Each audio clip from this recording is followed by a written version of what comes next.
Focus of them is what is going on with the children in Escambia County.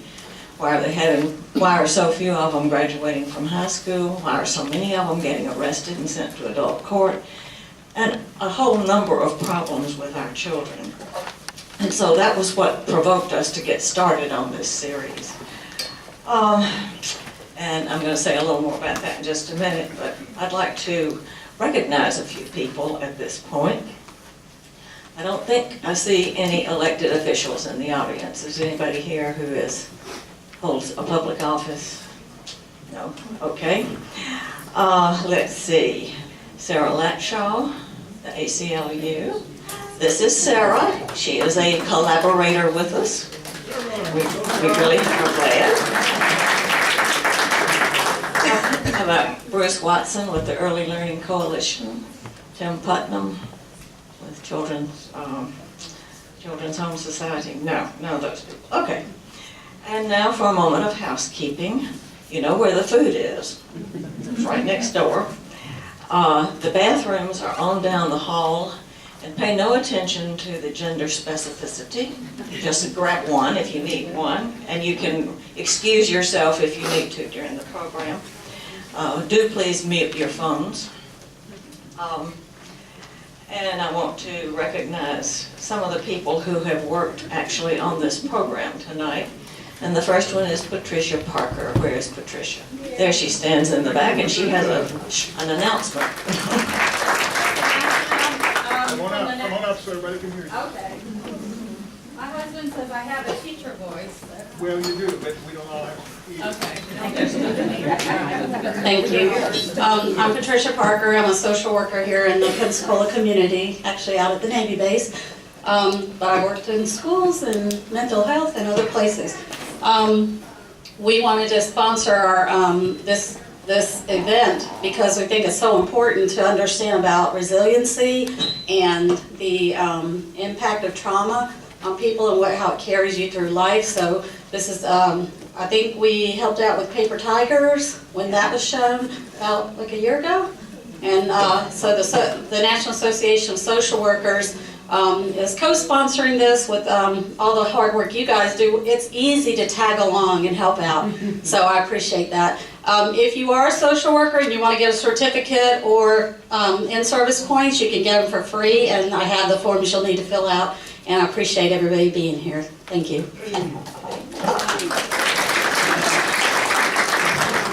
Yeah, she was the spark that got this moving this time. She ordered the film and, you know, all of the important stuff.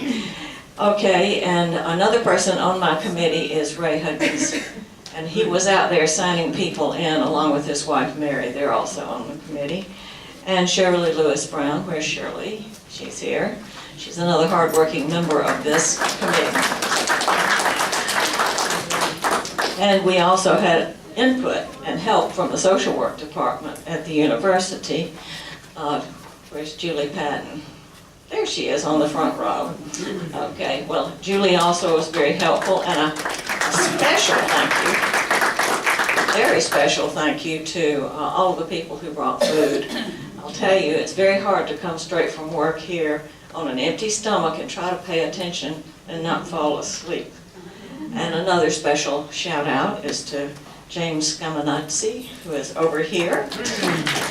He has videoed and blogged about every one of our 6 or 7 or 5, however many programs we've had, and they're all posted on his blog, so you can find them. Yeah, Bill's writing out where you can find them. CJ's Street Report's the name of it. When you Google, all you have to do is hit this much, and it'll come up. And all of the programs that we've done and others are there on the site. It's a great resource to see what's been going on. Yeah, they're done in chronological order, so you have to search back for the ones that were earlier. The most recent ones will come up because they're this year, but then you have to look at last year and just keep looking. They're there. Okay, after the film, I will introduce our moderator. At this point, it's supposed to be Lisa Nellison Laurel, but she's not here yet, and so we will have a substitute if she doesn't make it. she will introduce the panelists, and after each panelist speaks, we'll have questions from the audience.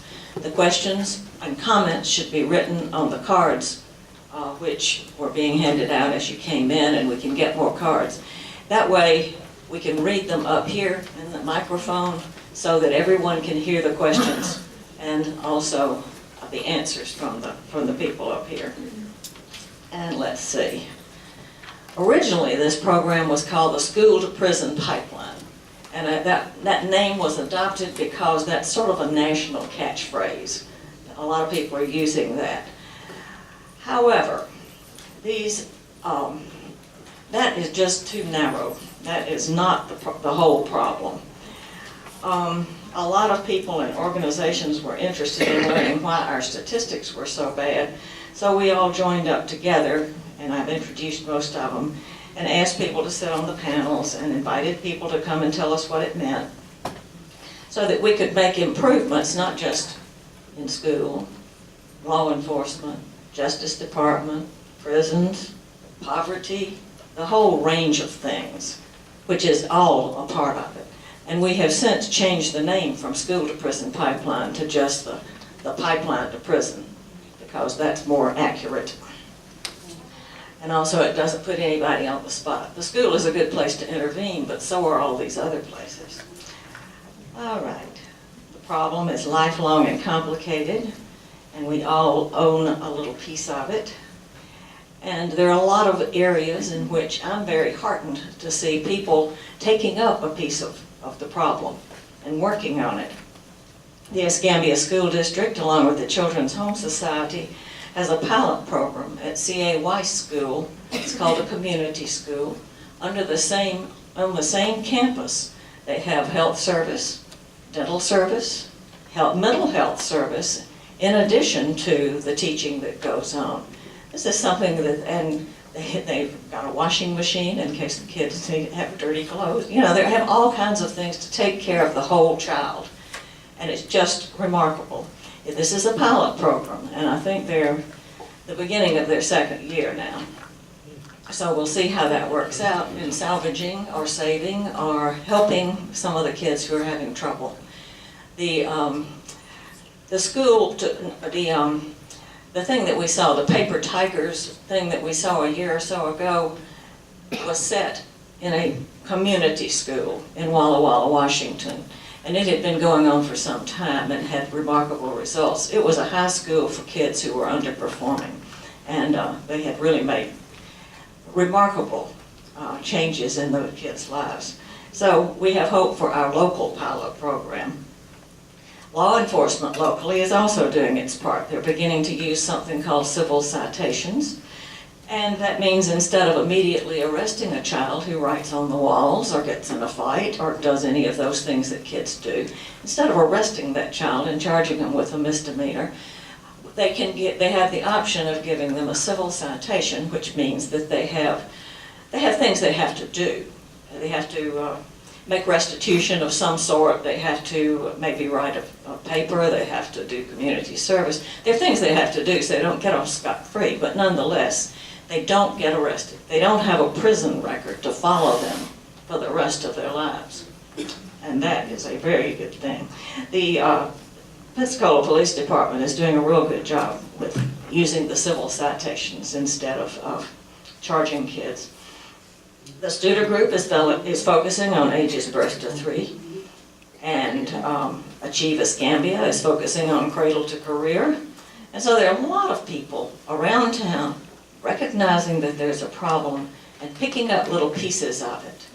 And I'm in hopes that it all comes together and does really good things for our kids. That's the hope.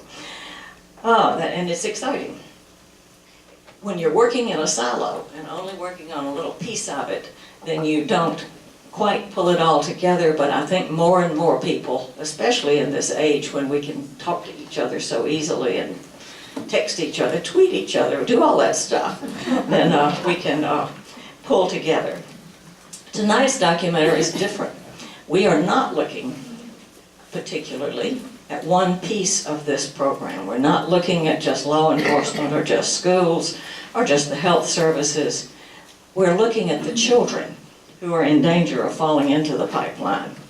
This documentary is about something called adverse childhood experiences. This is a subject that the American Pediatric Academy calls the #1 health problem today. That's quoted in this film. And the American Academy of Family Practice in a recent article said, addressing this problem is the ultimate health promotion and prevention medicine intervention. And so it's coming to the attention of a lot of people. And it impacts all of us. In your packet, you have the 10 questions or the 10 areas that people answer whether or not. You'll hear more about it within the film, and if you have questions, you can ask later. Again, welcome, and I think we're ready to start the documentary as soon as the lights get taken care of. Any questions for me before we get started? Okay, very good. Let's go.